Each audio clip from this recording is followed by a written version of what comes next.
Barish, coffee and friends. I mean, what better way to spend a day, no? I know, but the thing is, and the truth is, that if I were to be given an option to be anywhere else right now, I wouldn't want to be, because I'm here talking to you. Okay.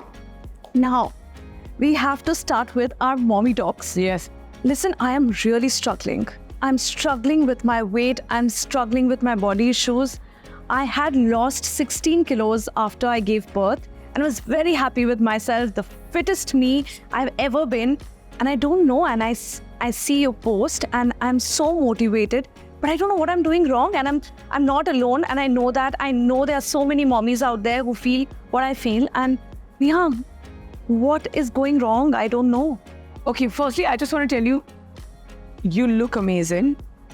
I mean, the fact that you're healthy enough to get up, work, make choices, apply your mind, do what you really want to do, raise a child, run a home, and at the same time, you're many steps closer towards spending time, because there is self-love that exists. So I'm not here to tell you anything further than the fact that you're amazing.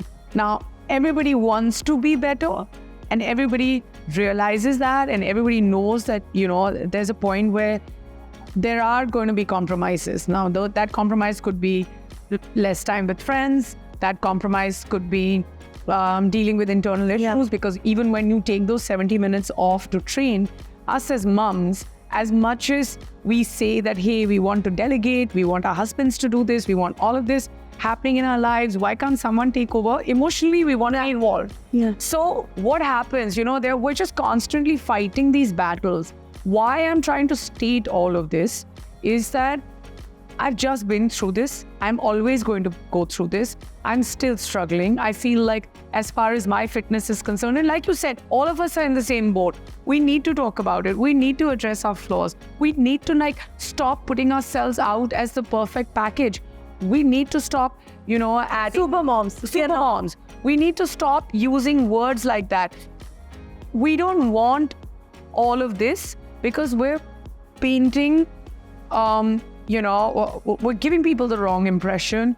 We're painting a false kind of image, even for our own children. We don't need to be that. Abira, if it makes anyone feel better, and I mean, clearly, I don't want to keep talking about this, and I don't want to talk about myself, but I want to share that it's been so hard. Because, you know, being in front of the camera, facing rejection, and there were times when I was, you know, I'd given birth, and it's really beautiful, and it's impossible. Like, you ask, at least for me, it's a failed attempt. I've tried it many times, and you ask a mother, describe what love you feel for your child. I can't put it in words. So to have that kind of love for, you know, a human, and the fact that you've given life and not being upset with your body is one conversation.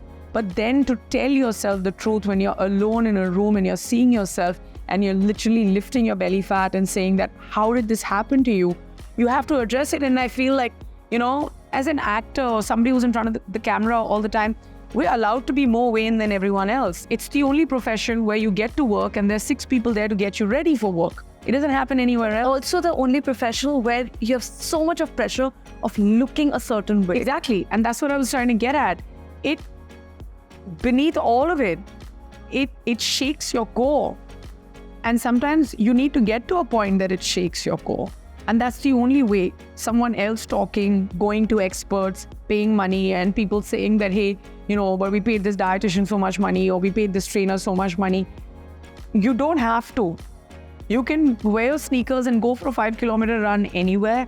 You can zip your mouth in the most expensive restaurant. It's what you want to do. But by that, I don't mean unhealthy. Eat quantities that you're supposed to. That's, again, I mean, it's when you're on the road to recovery.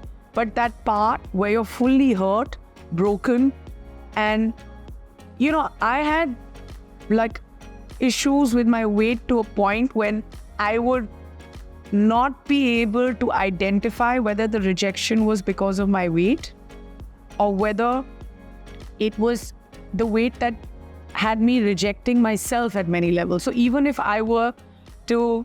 Sorry, I'll just cut you here. Tell me the rejection that you're talking about.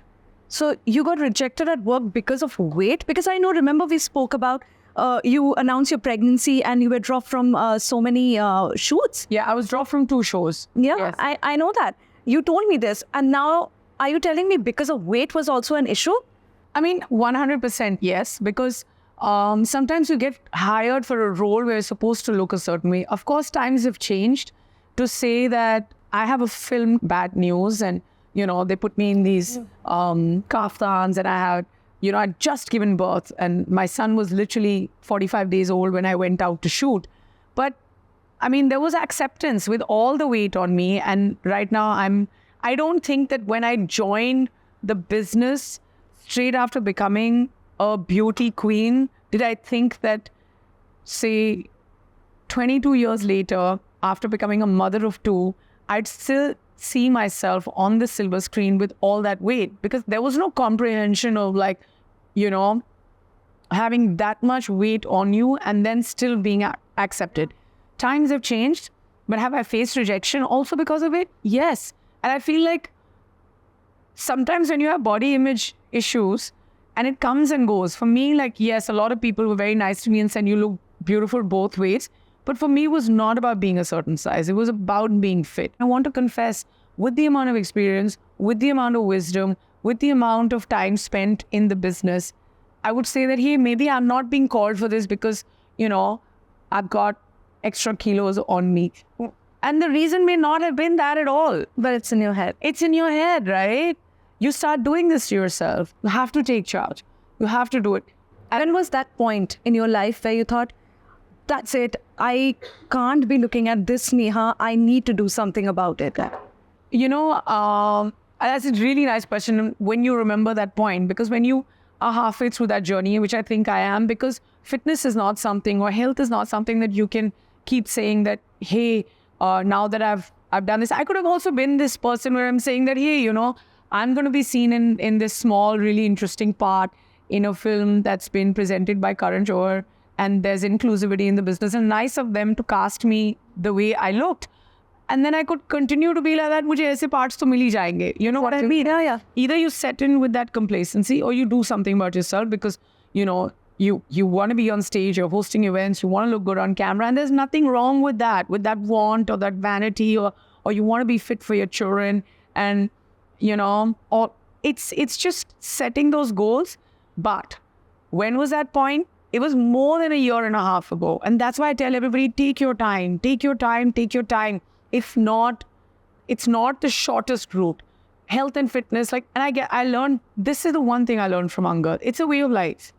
There's no I'm so glad that I'm married to someone, and it comes. Sometimes even from your partner, there's feedback and there's advice and there's, strange kind of, lack of intimacy if you're a certain size, and there's acute amount of rejection. But I mean, it just to have a partner who loves you no matter how you are, the way you look, and it's even when I would ask him, never did he say that, hey, I'll tell you what to do, and that's great about him, because he'd be like, you're so good, but see, I'm like, but how do I get better? The conversation, the start point of every conversation as far as health, fitness, even giving each other parenting advice. Not to say that we're the perfect couple or we don't fight, and we're at it also, and it's the truth of it. And then at the same time, we could be in the same breath fighting, and then it's hilarious in our house because I'm like, but now I have to fix lunch. I'm like,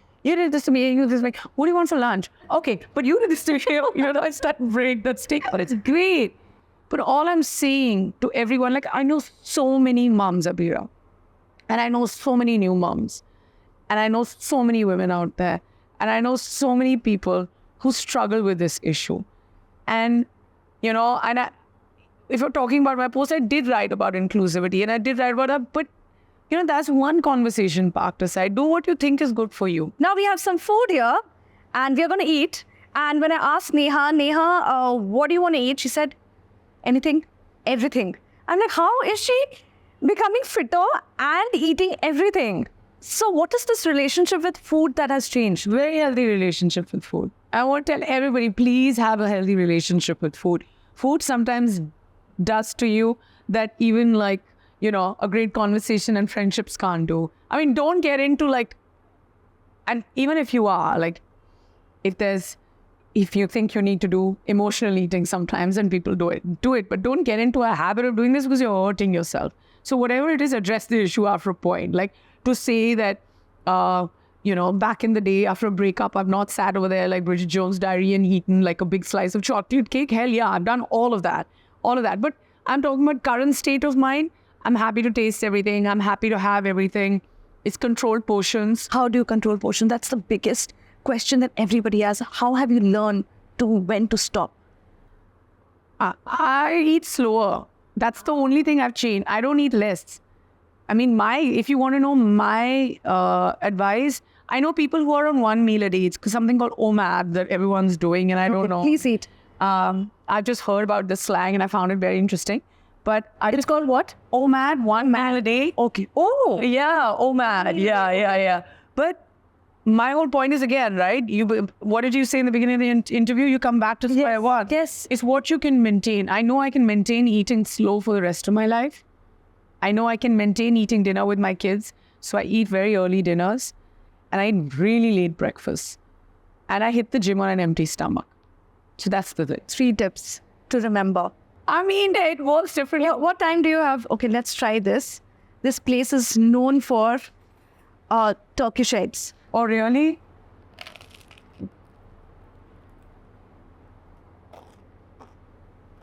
Good. That's really good. Love. Different flavors bursting in my mouth right now. I know, right? Yeah. You were saying. No.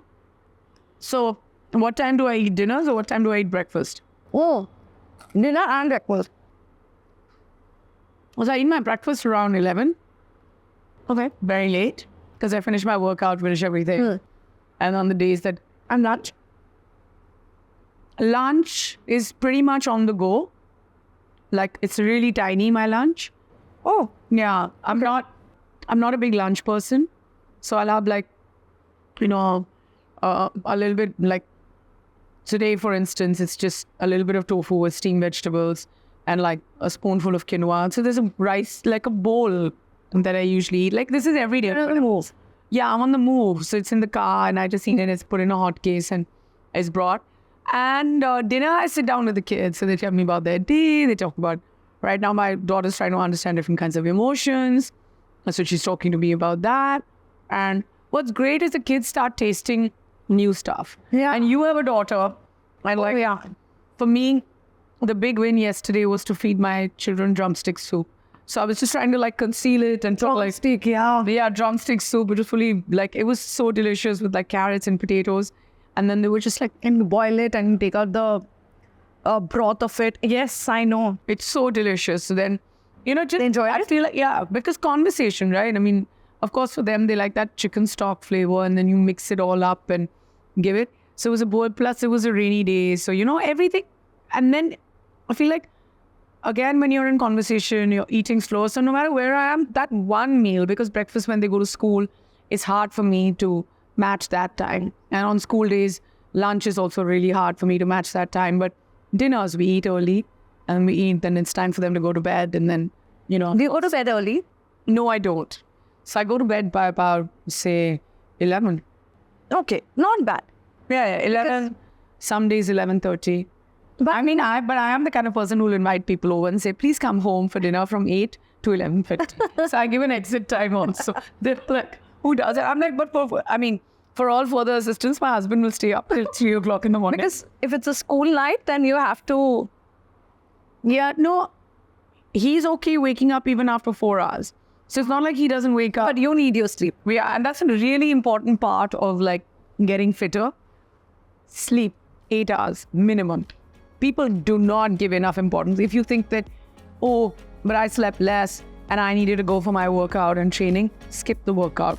Get those extra hours of sleep. Neha, now Bad Newz is coming and we saw you in a whole new... but you just told me 45 days after giving birth, you were on set. Yes, 2 months, I think, 2 months. But I was actually on set with my daughter when she was 3rd of 40 days. So about 46 days, 45 days old. When she was about 43 days old, we took the flight. And about 45 days in, I was shooting for roadies. I know, I was there. Yeah. Remember? Yes. I was there with you. We go back such a long way. I was there with you, and I remember Auntie was there. Yes. Your mom was there, and it was so hard because that place, remember? It was away from existence. Yeah, everything. And feeding and going back to shoot, and it was raining, the clouds were coming. What madness. Yeah, but it was... but then we went to... we shot bits of Bad Newz in Missouri, and then I didn't take my son, so it was literally like... how are you managing feeding? Yeah, the feeding, expressing milk, taking the flight, coming back, finishing the shoot, taking the flight from Rishikesh, coming back. Yeah. All those people who think actors have it easy, no, they don't. No. We get 6 months leave. 6 months we are at home. And in India, that's a good thing. We mommies get to be with our kids for 6 months exclusively, paid leave. But you guys are out there shooting. I remember Alia was shooting a song for Rani or Rani right after giving birth. And she had to look a certain way, and she said, beautiful. Yeah, she looked beautiful. And I also remember Alia walking out after many international commitments for a while, actually. And if you go back and notice those pictures of hers, she had like, you know, a little ice pack in her hand, because you know she was expressing milk, bringing it back away for 8 hours. You know, only a mum can understand this, but I really think that, and that's what we do even with Freedom to Feed and Breastfeeding Week coming up now in the first week of August. We just really want to normalize these conversations, you know. okay, now I want you to taste this and tell me how it is. Okay, can I not have the toast? Okay. Only because I feel like it's really like, it's a lot of work for me right now. The lipstick. Yeah, it's just like picking it up. You can have the avocado. Feeling it on my dress. Okay. And tell me how it is. I am just happy with this. So good. So good. I love that. Yeah, I love that. Try this. What is that? It's called the pizza frittata. What? Frittata. Also, this is the pizza base. Yeah. Pizza frittata. I have no. And what is this? Cheese. I have no clue. Guys, what is this? Tell me. Frittata, then it'll be egg. Eggs.